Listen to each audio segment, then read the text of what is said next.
And on the topic of opportunities, our next speakers and the next topic will be about how to turn uncertainty into opportunity. And it would be great if we could do that, because there's a lot of uncertainty around us right now, right? Do you feel certain? Do you feel secure? Do you feel we live in a secure world? Because I don't. And talking about the security in the world, in Czechia, in Europe, will be Lucie Brešová from Presto Horizons. Welcome, welcome on the stage. Kristýna Helm, who's the Vice President of the Czech Association of the Security Industry. Thank you. And David Konecký.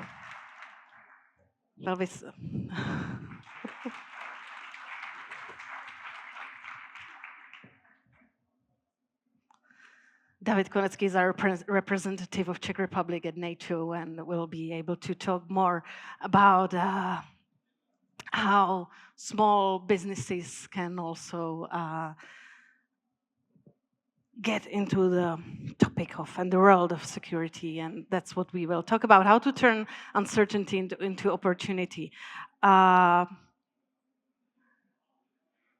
Are there opportunities for innovation and small businesses in this field? It has changed a lot, right, in the last couple of years. Maybe Lucie, if we can start with you. There's a lot of technology opportunities for startups in this changing field in the last 2-3 years. What are they? Yes, so today more than ever, we see commercial technology driving actually the defense space, because previously it was state-commanded R&D, heavily funded, that designed the battlefield technology like tanks, airships, fighter jets, and so on. And today it's the latest innovation that anyone can actually access, even in their phone, usually, that drives this field. So it's about adapting and combining what's available, what's the cutting edge in innovation, and building it into solutions that actually work for the armed forces and for our security. Mm-hmm. David, NATO is this huge organization who we hope will secure our future in case we are attacked, but it also has projects that the small businesses can get into. Diana is one of the accelerators. What are the opportunities for small businesses if they consider innovations in the security field? Yeah, thank you for the question. I'm ambassador to NATO. I'm Czech ambassador. I'm actually not representing NATO, so there should be written Czech Republic, sorry, not NATO. And I am a professional diplomat for 25 years dealing with the security. And just, to have a short opening before I answer, many of the issues which I hear here immediately turn certain topics in my mind. So whenever I, for example, hear smart meters and smart grids, I immediately connect it to China as the main producer and the threat which these smart computers, smart meters might mean for us, right?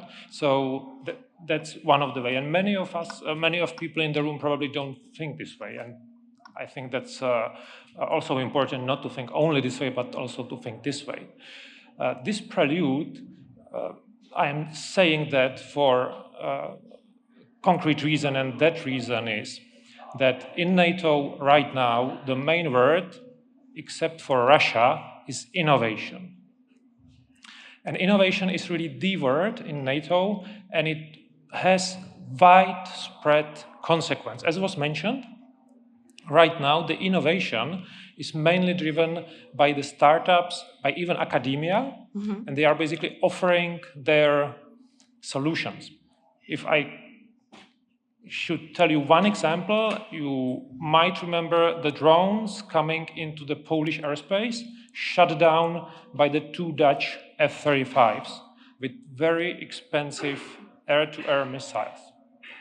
These drones have been decoys made out of plastic with very cheap production cost. But you know this only afterwards. You could not establish that before. So the action was exactly correct, but the cost-benefit ratio was completely wrong in that case. We have to do it, and if we will have to do it again, we will do it again. But there are plethora of companies which can offer solutions at a fraction of the cost, which provide the same effect for much less money. And the question is how the states, which are used actually to this kind of big programs, large platforms, which innovate in decades, not in years even, how we can accustom to it. That's the main task for today of any states. The best right now in that is Ukraine, especially the drones. The innovation cycle is breathtaking. It's basically weeks. So the soldiers operating the drones in the Ukraine operate the new system every month and every 2 months. For us, as the states, as the institutions, this is something which we have to get accustomed. And the startups with their agility will help us.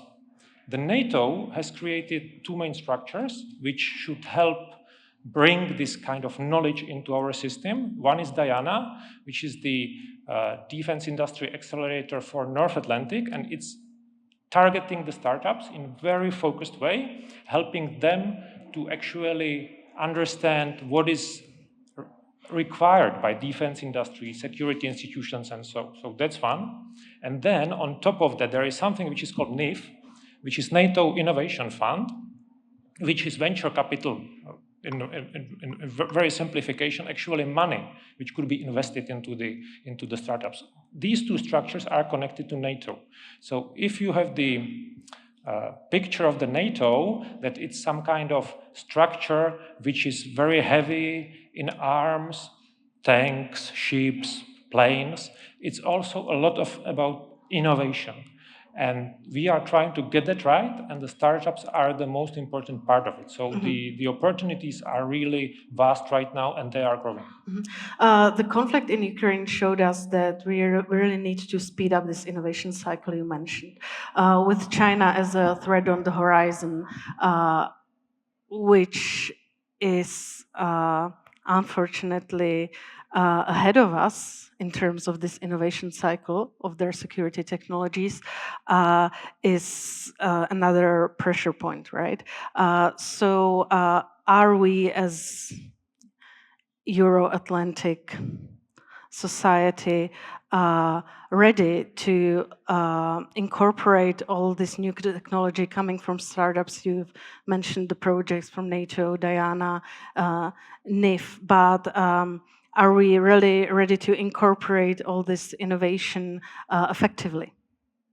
Well, that's the question of the day. I think we are on the right track.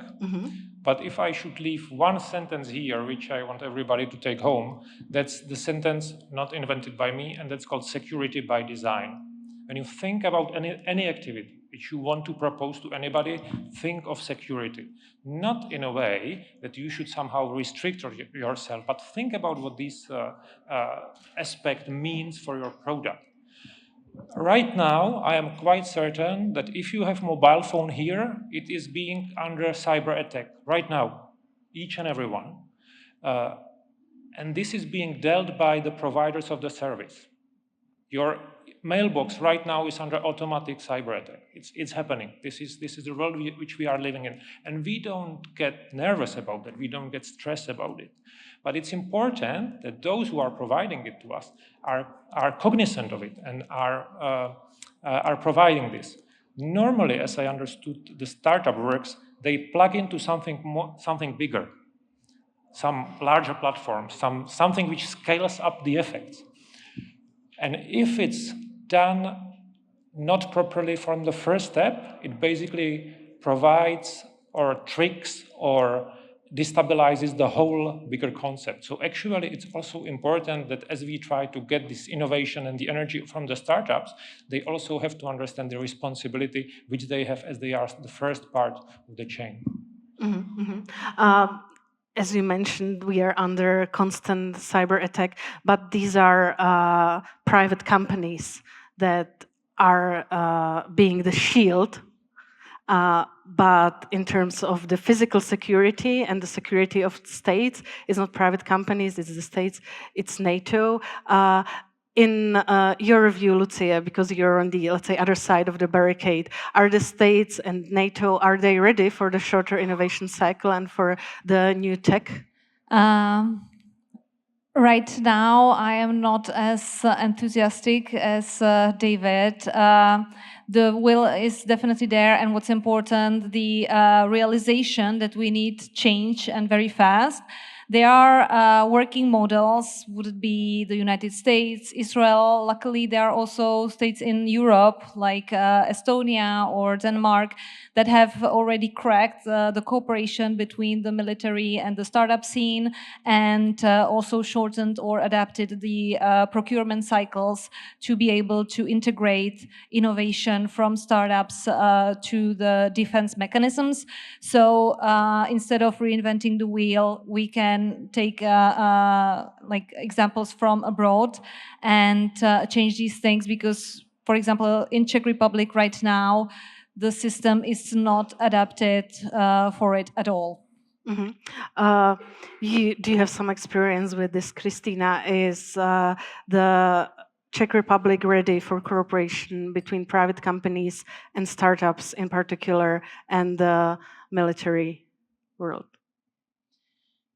I think what is really interesting about all of this that we're talking about is that there are two completely different worlds that are meeting when we talk about startups and when we talk about the traditional defense ecosystem. And this is one of the biggest challenges, I think, that we have in implementing any kind of innovation, in trying to get the innovation to help us with the state that we are in at the moment, is that for the startups to understand how the defense business works, even for some of the people in the defense business to understand how the defense business works, it's extreme challenge. And I myself, I'm one of the mentors for Diana program that Mr. Ambassador mentioned. And it just the information barrier into the field for any company that wants to. It doesn't even have to be startup. It can be a 20,000 people employee automotive industry that had no experience previously with defense. They have to start with understanding the ecosystem, and I think that's where the biggest challenge is at the moment for the speed.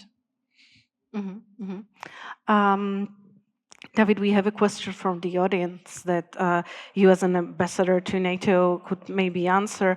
How can agile tech companies effectively collaborate with large institutions like NATO if they are not part of Diana Accelerator already?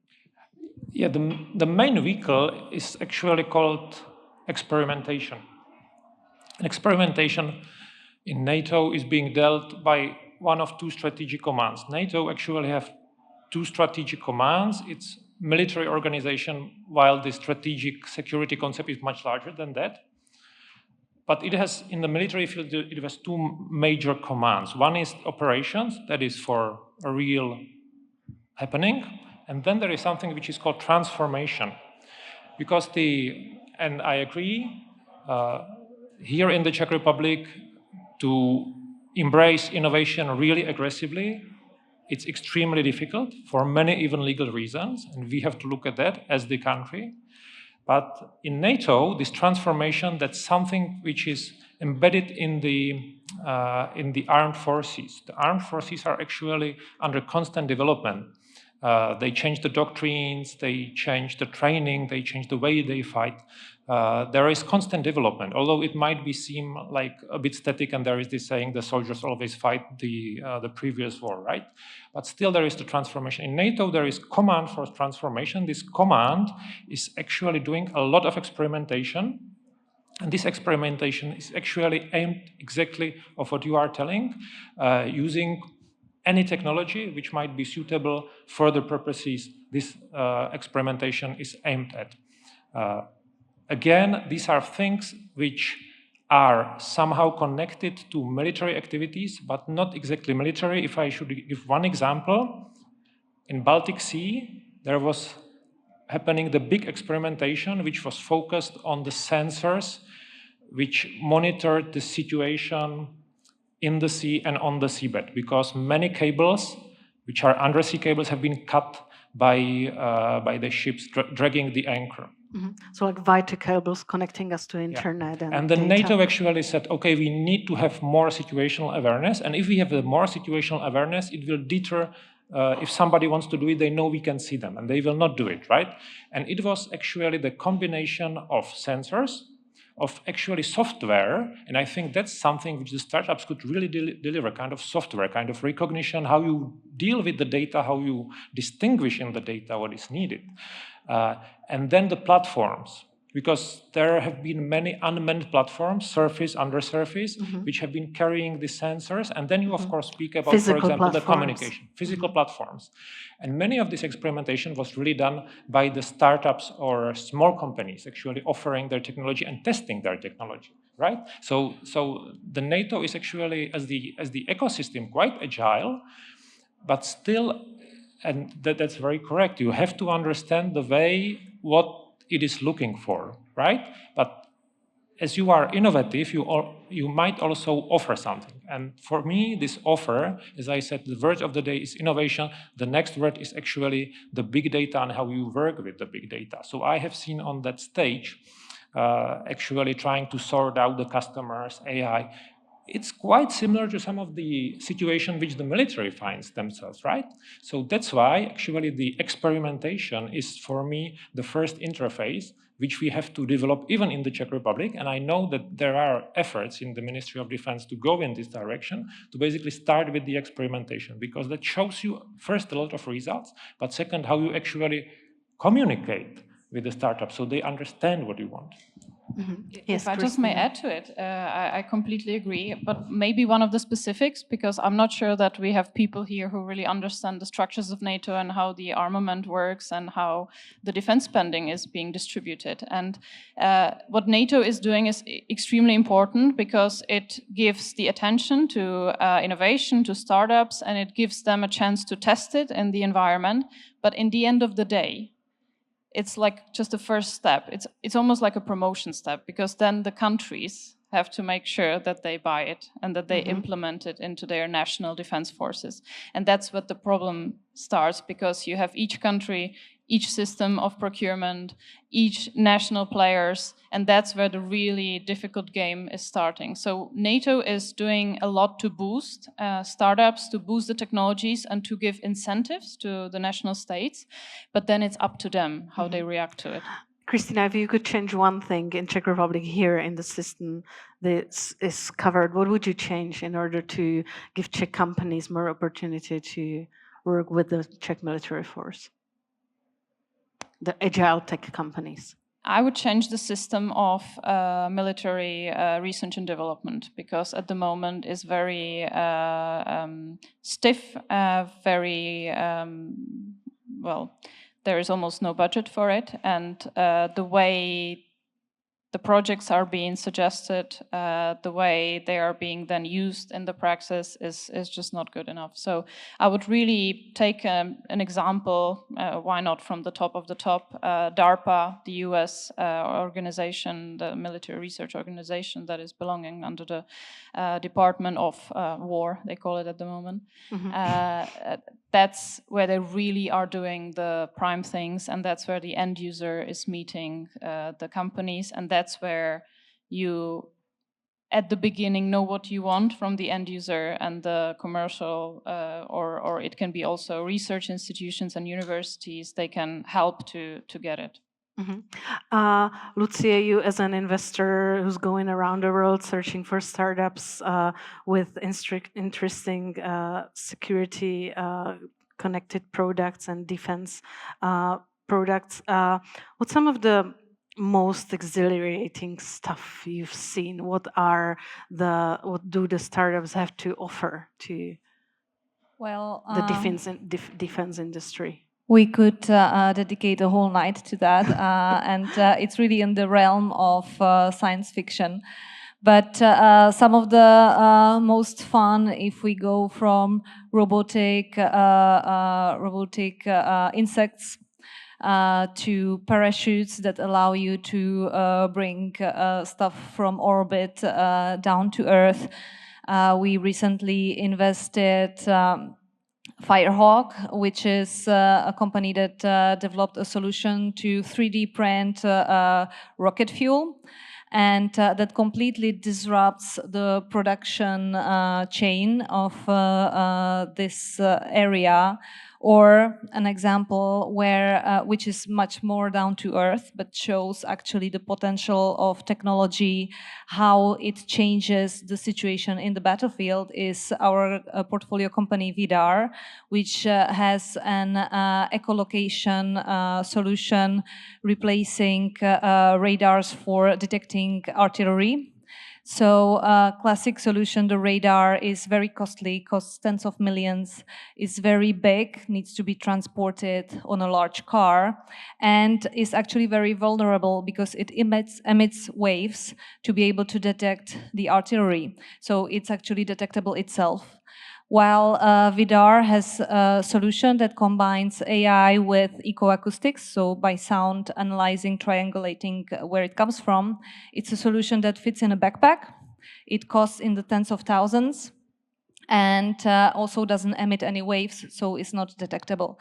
So instead of buying one radar, you could buy a whole lot to protect the whole line. So it really changes the dynamic of the field. Mm-hmm. Mm-hmm. Oh, that's fascinating. NATO could use one of these, right? Yeah, I have seen also, very interesting things which have been actually accelerated by Diana, and they have been showcased in the Czech Republic. Incinerators, plasma incinerators, incinerating any plastic waste and producing the fuel for the aviation. Things connected to the batteries, which seem like a small chemical change, but actually completely changing the way how you might operate with the battery. And actually many of the technology which the military uses needs the batteries because they operate on the electricity, right? So there might be even things connected to this kind of very specific inside of the battery which might have very important military use. So, right now, what we have to do is actually, and that was mentioned, the defense area is actually one of the areas which is also very sensitive, and you want to protect a lot of data. And many of the people who interact with that should be cleared with the security clearance, right? Which is quite intrusive process, and not everybody might be willing to go through it, right?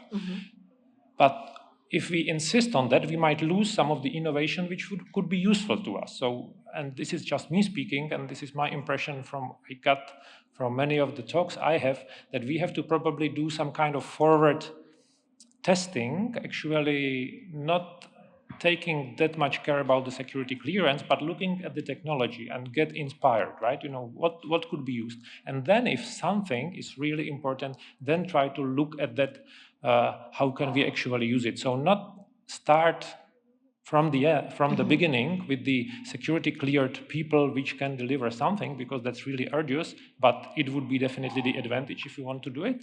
But we also should somehow think about how also to go in front of that, because I have my doubts that anybody in this room who is the startup thinks as the first way, if he decides to go startup, to get the security clearance. We can ask, actually, how many of you do have security clearance, NATO or Czech one? Zero, and now, I think one. Okay. Yeah, and I think it's very logical, right? It's very logical. But this is just to show the nature of the world which we are living. Well, if I just may add, it's not just about being willing to undergo the process, it's about being even able to do that, because in the Czech Republic, the legislation doesn't allow you just to register with a new KIP and then say, I want to be security cleared. You have to have a legitimate reason to do so. In other countries, you can do that. Here you can't. So there are so many people who would really be able to contribute to so many areas, not just technologies, and who just do not have the paper that they want to see to even start the process of the clearance. You've mentioned batteries as one of the examples, and that leads me to the topic of the dual-use technologies, right? I know I've already opened this topic with Lucie in our previous meeting. You are, and I think that it's kind of rare in the field that you don't really need the startups you invest in to have like a viable dual-use technology. The startups you invest in Presto Tech Horizons can be solely focused on the defense security issues, right? Yes, and however, we're seeing a trend that in the past year, the perception of the situation has changed dramatically here in Europe.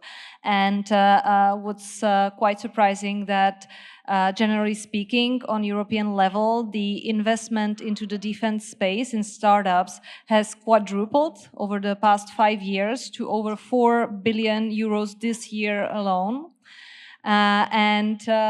So there's a lot of money going into this sector, and one of the investment areas now is also that's really growing and gaining traction is strike, air defense, and counter UAS, also known as effectors, showing that there's more and more investors willing to actually invest in kinetic solutions, in artillery, and not necessarily focusing only on the dual use. And that's, I think, a good sign for this sector.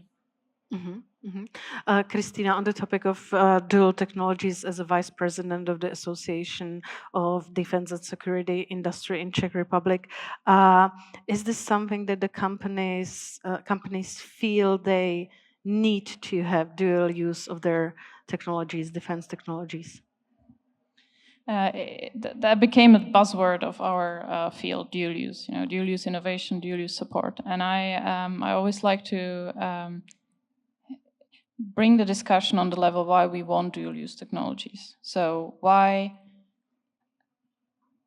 we start with supporting innovation and dual-use. The problem is that the military research in countries like Czech Republic, like plenty of other European countries, is heavily underinvested. The opinions about that it's really necessary to invest into military research were not always so positive as they are now, when we see that we really need to have proper military technologies. And dual use is kind of a midway to find a solution that will serve the purpose which military technologies have, which is to protect, which is to defend, and which will also have commercial application, so they will earn money. And investors like to see dual use because they know the defense sector is high risk for multiple reasons. I could give you a lecture on that, but it's a very high risk sector, because you may come up with a technology that may be breakthrough, or you may invest a lot of money into something that nobody will buy in the end. So dual use is like the midway through, and it's a problem because it's two completely diametral markets. For defense technologies, the only customer is state, because nobody else can buy weapon systems legally. For civilian technologies, the only customer, like the main customer, is either commercial world or is the consumer world, and that is completely diametral, a different approach to how you should build your business plan, how you should, approach the technology, how you should secure the technology that was mentioned, and so on. So these are diametrally different approaches to it. And so to your question, whether we think that dual-use technologies have the future, we are we are representing defense companies and defense security companies in the Czech Republic. And the aim of those companies is to really build defense, not just here, but also in other markets where they are selling. So for us, the utmost goal is to have companies that can do that. What comes from the civilian sphere, and that's what we then call in a mix a dual use, is a lot of innovation in terms of improving processes, in terms of agile technologies, in terms of solutions that are thinking outside of the box and that can very much help the traditional defense technologies. So that would be the answer.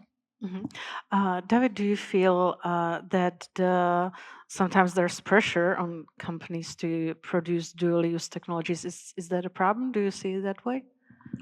No, I don't think so. You have to understand that once you produce the dual use, you are subject to much stricter conditions when you want to export, for example. And not everybody wants to undergo it.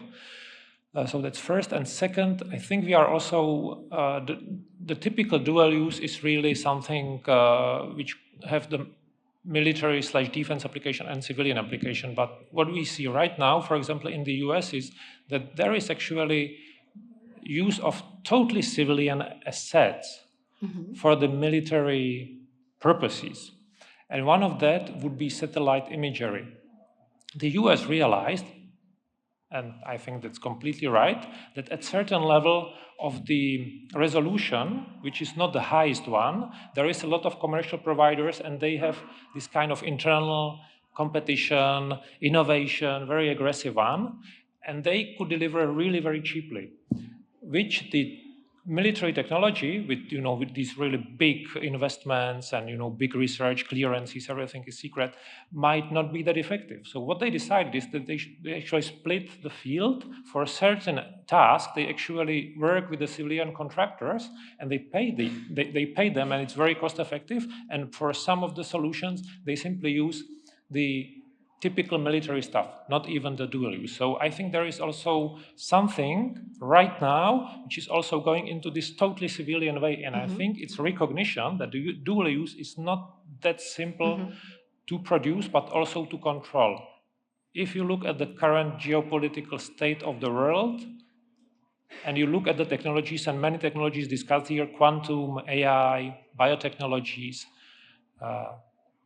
are actually the technologies which are in the center of the geopolitical struggle. And I am certain that we are going at the very top strategic level to create basically two worlds which will interact somehow, but the subjects from one world could not freely enter and give the application of their products or use the application of their products in the other world, right? So if you, for example, are in the, let's call it Chinese ecosystem, and the China has this goal and it's openly stated, then you might have issues or even it might be impossible for you to enter the ecosystem which will be called the US/Western ecosystem, right? So this recognition and understanding is ongoing. We are in the midst of that. We are really undergoing not only the technological and geopolitical revolution, but also this kind of revolution. What it means and what it means for the companies which are part of these supply chains, for example. So then the companies which would be part of the, let's say, civilian part of the ecosystem would have like a lower threshold, no security clearances. Yeah. And for example, and the security aspect, whether it's okay or it's not okay anymore to use it, will be done by the state actually, by the user, which will be military or security institution, right? And I think that's the right way to go. We unfortunately don't have much time, but I have one short question for the end. It's a different one than I teased when we were preparing for this meeting.